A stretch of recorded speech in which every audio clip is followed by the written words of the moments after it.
All right, example 4, we're going to talk about Gaussian models. So the Gaussian models, we have a model there, y equals ae to the negative x minus b squared over c.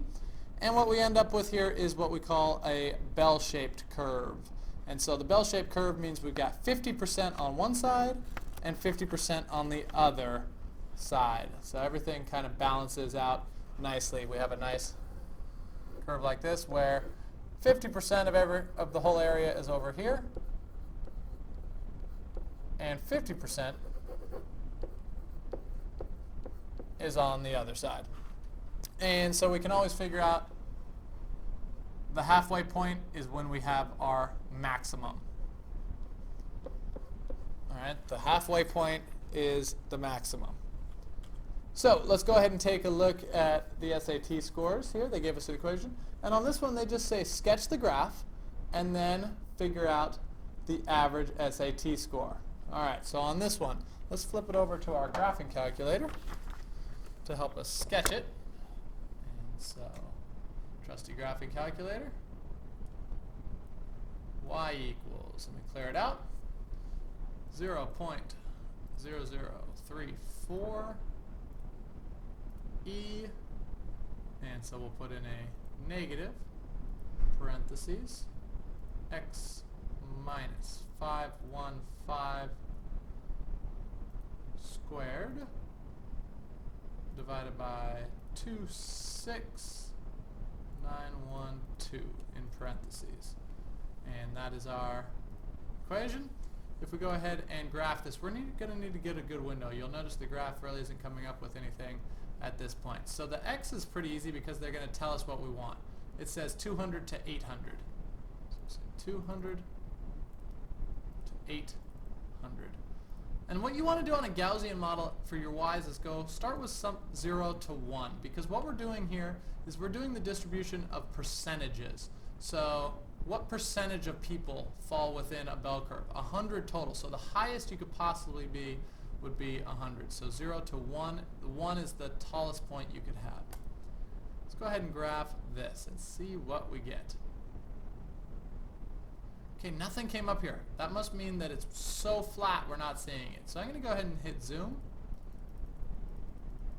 And where'd it go? Zoom fit is what I want.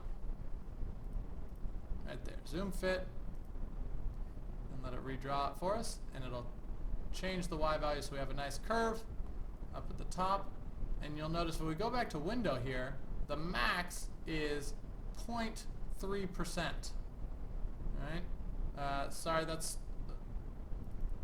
If we look at this, I think there's going to be an E on the end of it.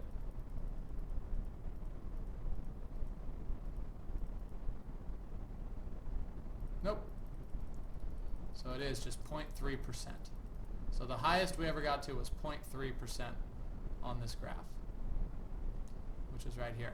All right, so where is that halfway point? Where is our max? Let's go ahead and find it. We'll use the calc. And so we'll find our max. And so we'll go a little bit to the left, hit enter for our left bound. We'll go a little bit to the right, hit enter for our right bound, and then we're going to try to move our cursor right to the top of the curve. We're going to hit enter, and it says that the maximum value is 515. We could have figured that out without having to graph it. If we flip back here, let's look at the equation here. We know that a Gaussian model without a transformation is centered on x equals 0. Look at this equation and see if you can figure out the transformation. If you looked right in here, you'd be right. X minus 515, which means that we're shifted so that our middle point is at x equals 515, which is what we found out using the graphing calculator, but we could do it straight from the equation. So see if you can do the same thing on 57. Graph it first, and then from the graph, or just looking at it right now, where's the halfway point going to be? If you said 100, you're absolutely right. It's going to be 100. So try to graph this, pause it for a second, and then I'm going to put the graph up, make sure you get the same thing.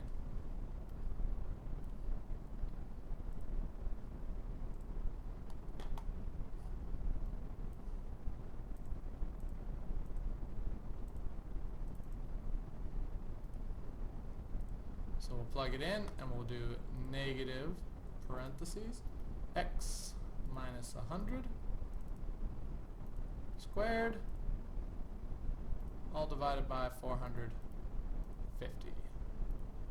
And our window range, it tells us our x has to be from 70 to 115. We'll go ahead and graph it first, and it's probably not going to show up. It might. But let's go ahead and use our zoom fit and let it reshape it for us. Should be a nice curve. Alright, and so this point right here we can verify using our max, but it's definitely going to be at 100. So we're a little bit to the left. We'll go a little bit to the right. We'll come back to where we think it's the top, our best guess. Hit enter. And it says 99.99999. That's going to round off to 100. Remember, this is the best guess from the calculator. The actual answer is 100.